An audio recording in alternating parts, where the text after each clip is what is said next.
I'm standing in front of the Armadillo Saloon from the Western epic Red Dead Redemption 2, and I have a question. Could this establishment pass a health inspection? I want to know how this saloon is handling a massive cholera outbreak. I want to know why seafood is being served. I want to know if the entire town should be quarantined from civilization, and much, much more. To answer all of these questions, I will be conducting a health inspection, which is where I walk around and investigate all the little details of a location and then give it a grade. A saloon must earn at least a 3 out of 5 star rating to pass the health inspection. Let's begin.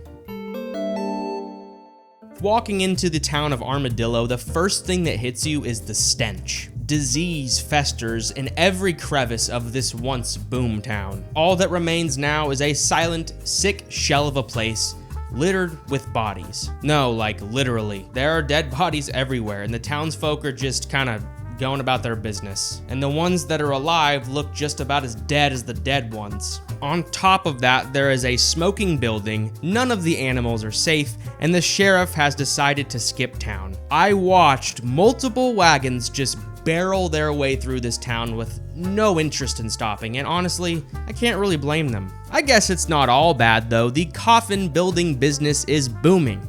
Regardless of ethical means, it seems like this guy just can't keep up. And when that happens, the bodies are just thrown into a big hole. This town is just hopeless. I found the most bodies by the train station for those presumably trying to get out and escape by any means necessary. It was kind of sad, to be honest. So, what's going on here? Well, the town of Armadillo is cursed, and it would be really bad for retention for me to tell you why, but just know this place is plagued for eternity. The current outbreak is cholera, which is an infection in the small intestine that causes, well, death. And the reason we know it's cholera that has a chokehold on this town is because every single building has signs plastered all over with warnings. Which in theory is good. Poor souls passing through this place need to know about this.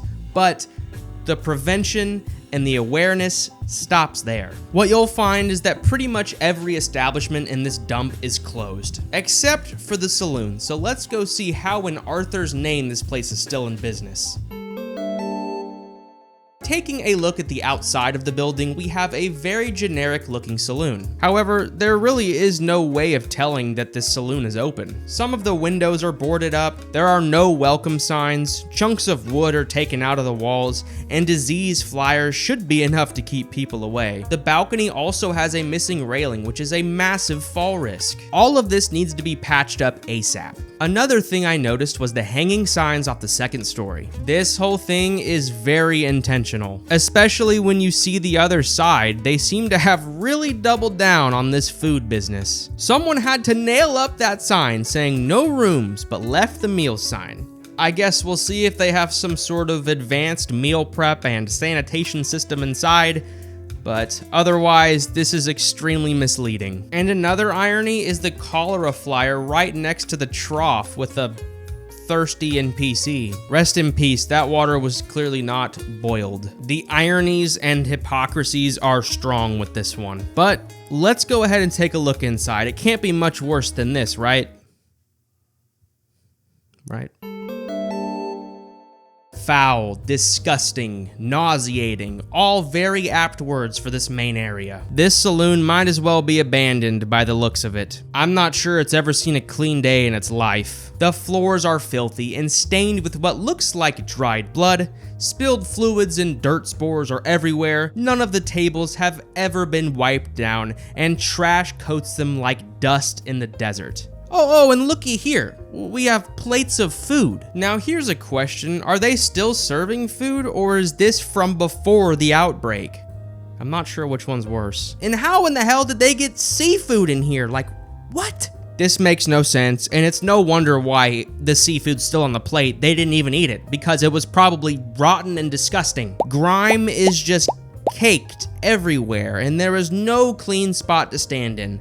I think my shoes are melting away from the acidity of these floors. This saloon looks like it was ravaged, pillaged, and then left for dead. And that might be the case because the only customers in here look like they're halfway to the afterlife. It's clear that they are not discriminating against individuals with cholera, which is probably a good thing for business because if they did, they probably would not have any customers. But it's interesting. The coolest and only cool thing I managed to find in this main hub area is the grandfather clock and piano combination. And they look fairly well kept, to be honest. It's just a shame that nobody in this town has the energy to play the piano, so no tunes today. These pieces are just eye candy for now. But would you believe me if I told you the bar situation was actually good?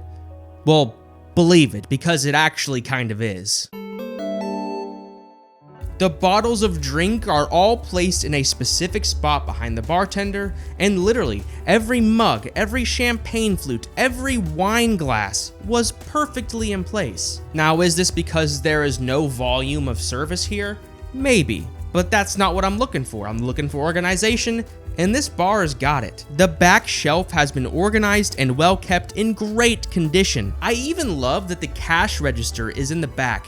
Pretty much at every saloon that we've seen so far, they've had the cash register front and center for no reason, and it's just a huge eyesore. I am so glad that a saloon finally realized nobody wants to look at that old thing. The storage under the counter was also used efficiently as well. And speaking of the counter, it could use a wipe down, and this grouping of mugs needs to be shelved correctly. Maybe move the newspapers to a different spot, and hey, pick up your apron, man. There is no reason it needs to be on the counter. Go hang it up. It's not that hard. I also don't want to speak too soon, but I think the bartender is actually healthy as well. Most of the patrons with cholera are pale and kind of look like zombies. While this guy looks like he probably hasn't bathed in months, I think I can say with almost certainty that he's not infected. Yet. Maybe the steady stream of expired seafood and dusty alcohol does the trick. The cure may be right under their nose. But I'm not done yet. This bar has an attachment that we've been waiting to see for many moons. I can't believe I'm saying this, but this is our first official kitchen sighting. Oh yeah. Complete with storage, a 6-top stove with an oven, and proper ventilation through the second floor leading to the roof. This is insane. This is so cool. Whoa. The fact that this is the saloon with a kitchen is hilarious, especially once you figure out you can't even order any food. It's just beer and whiskey here. So like, what gives? It kind of just serves no purpose at all right now. Maybe they do a little water boiling here and there, but I never saw proof of that. And they don't even sell water, so I don't know why they would. And I guess we did see a dead body out there. So they definitely don't boil their water. That damn seafood dish could be years old at this point. Oof, you want to think about that. This saloon is just so weird. Heading on upstairs, we are greeted with a bookshelf. I suppose some of the patrons enjoy light reading, potentially. Maybe when all of the rooms are open, this can provide some good free entertainment, but for now, it's all just collecting dust, and there's a really creepy doll on there too.